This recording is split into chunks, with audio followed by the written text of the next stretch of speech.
Halo, assalamualaikum, selamat sore saudaraku, selamat datang di channel Dunia Ikan. Sore hari ini kita akan melihat proses panen ikan bawal air tawar yang ada di daerah Bogor, tepatnya di Desa Purwasari, Kecamatan Darmaga, Kabupaten Bogor. Nah, kebetulan nih ada beberapa mahasiswa lihat proses panen ini.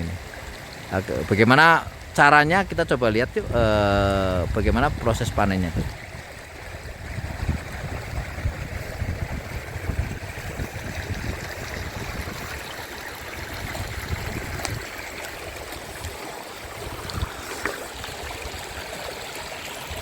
Nah, ini saya jelasin ya.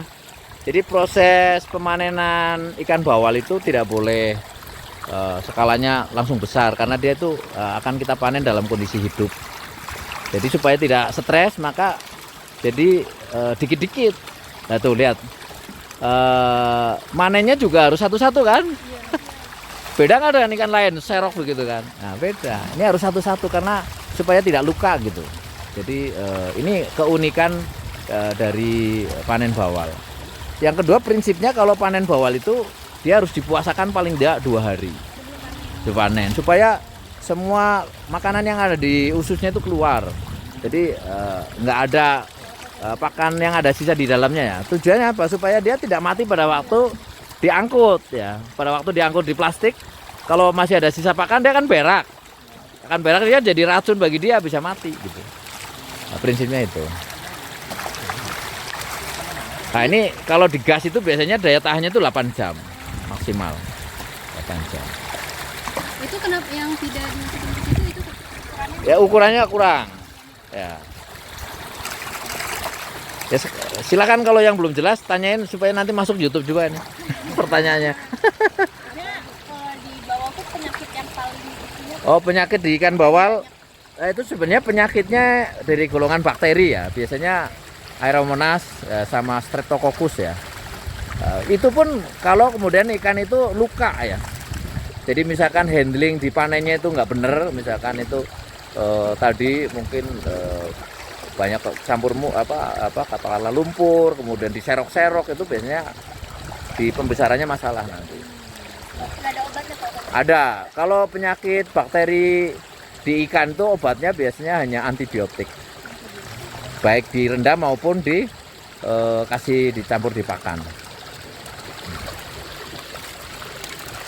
Ini ikan ini udah umur 4 bulan nih di sini nih, dari benih kira-kira sesilet tuh ya. Jadi di pemasaran ikan bawal itu memang harus dipatuhi tentang ukurannya ya. Jadi paling kecil sekilo 3 lah paling kecil. Kalau terlalu kecil dia nggak mau yang mancing itu. Kalau besar sih sampai 7 on nggak apa-apa. Nah, biasanya kalau panen bawal itu melibatkan banyak orang tuh. Ini kan karena panen hanya 3 kintal ya. Kalau biasanya panen tuh bisa sampai 1 ton, 2 ton, itu banyak orangnya, bisa krunya bisa 16 orang tuh. Ini panennya berapa hari sekali? Ya, kalau di sini setiap hari. Setiap hari. Kalau ini setiap hari karena kolam sendiri dijual sendiri. Setiap hari. Nah, biasanya budidaya bawal itu di polikultur, namanya polikultur dicampur ya. Itu dengan ikan nila. Ini yang di luar ini ada ikan nilainya. Bukan, ini kenapa jaring dipanen ini sebenarnya tadi dijaring. Ini adalah di bawahnya itu ada rantainya. Jadi ikan itu dikepung ya. Jadi ini dikepung ke sini supaya dia ada di sini nih. Nah, jadi tapi belum semua, yang di sana masih banyak. Karena panennya parsial. Misalnya nih isinya 1 ton gitu kan, kita akan mengambil cuma 300 kilo aja. Tapi ikan ikan bawal itu harus begitu caranya supaya tidak stres. Namanya panen parsial nih. Gitu. Kalau untuk kayak ketersediaan bibitnya pernah nggak ada kayak kendala bibit? Oh iya, salah satu kendalanya itu indukan bawal itu kan karena apa? Tergantung dengan musim, tau nggak musim? Oh iya. Jadi kalau musim kemarau misalnya itu kan telurnya tuh sulit. Kenapa sulit? Karena pembentukan proses gonadnya itu bermasalah karena kemarau kan. Pembentukan gonadnya, gonad tahu nggak? Ya, di dalam tubuh ikan itu kan ada gonad. Jadi gonad dalam pemijahan itu kan dia akan berproses kayak tanaman kelapa itu.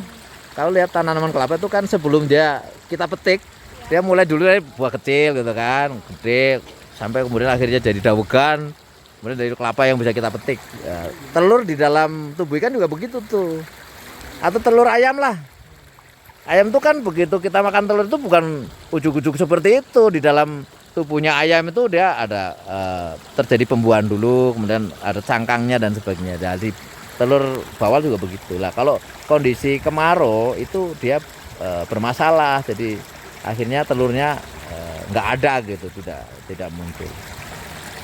Jadi untuk solusinya kalau terjadi seperti itu gimana? Solusinya kolamnya harus diperdalam, ya, atau kepadatan induknya harus dikurangi. Yang biasanya misalnya satu kolam isinya 500 ekor dikurangin jadi 200 supaya dia itu hidupnya bagus. Ini sambil saya video ya, silakan tanya terus. Nanti jangan sampai di kuliah ada yang kurang. Kalau untuk outputnya sendiri Pak, apa hanya untuk nggak ada produk olahan gitu Pak, misalnya bisa jadi pupuk atau apa gitu? Oh belum ada yang mikirin. Wong dijual hidup gini aja laku. Hah? Untuk kenapa? Kirain ada kayak biar nilainya tambah. Oh iya, tapi kan siapa yang ngerjain, ngapain? Ini mang ini orang nggak ada waktu loh bikin kerupuk bawal. mau mang bikin kerupuk bawal. Nggak ada waktu lah. Dijual hidup aja laku ya. Nah, gitu. Ya mungkin kalian aja tadi nanti bikin kerupuk bawal, mau nggak? Ini kenalin dong sama YouTube saya nih, namanya satu-satu. Siapa? Nama aku Davina. Davina dari mana? Dari Luiliang. Oh dekat ya? Dekat. Biasa Sunda tuh. Bisa. Satunya? Aku Paila. Dari mana? Dari Jakarta. Oh Jakarta, nggak bisa Sunda ya? Enggak. Ini? Kalau aku Rosa dari Palembang. Palembang. Iya. Oh orang Wong Kito ya? Iya benar. Satunya? Aku Cika dari Ciomas. Oh Cioma Sunda keneh ya. Mana yang cowok tadi? Sini. Siapa mas namanya? Awangsa Pak, Dari mana? dari Riau. Oh jauh ya, Rionya mana? Rokan Hilir Pak. Oh tahu ini Koto Panjang tahu? Koto Panjang. Kuok tahu Kuok. Pernah dengar tapi pernah. nggak tahu tempat ini. Ini siapa namanya? Ilham Fatan. Dari mana? Dari Cilendek. Oh orang Bogor ya. Ya ya itu mahasiswa IPB yang lagi pada belajar ikan bawal nih. Udah selesai ya Mang? Ya udah kita ke pangkalan lagi. Pangkalan ngepak lagi. Nah, ngepak lagi. Jadi sahabat YouTube maklum ya, ini mahasiswa banyak tanya nih, nggak apa-apa dah. Lagi belajar. Baik, itu laporan saya dari kolam ikan bawal di daerah Purwasari, Kecamatan Darmaga. Semoga bermanfaat dan menginspirasi. Salam perikanan, salam untuk semuanya. Sampai jumpa dengan video berikutnya. Jangan lupa subscribe, like, share, dan komen. Mang. Kalau gitu dong. Oke. Mang. Sukses. Sukses. Sukses. Mang, biar kelihatan tuh loh. Sukses.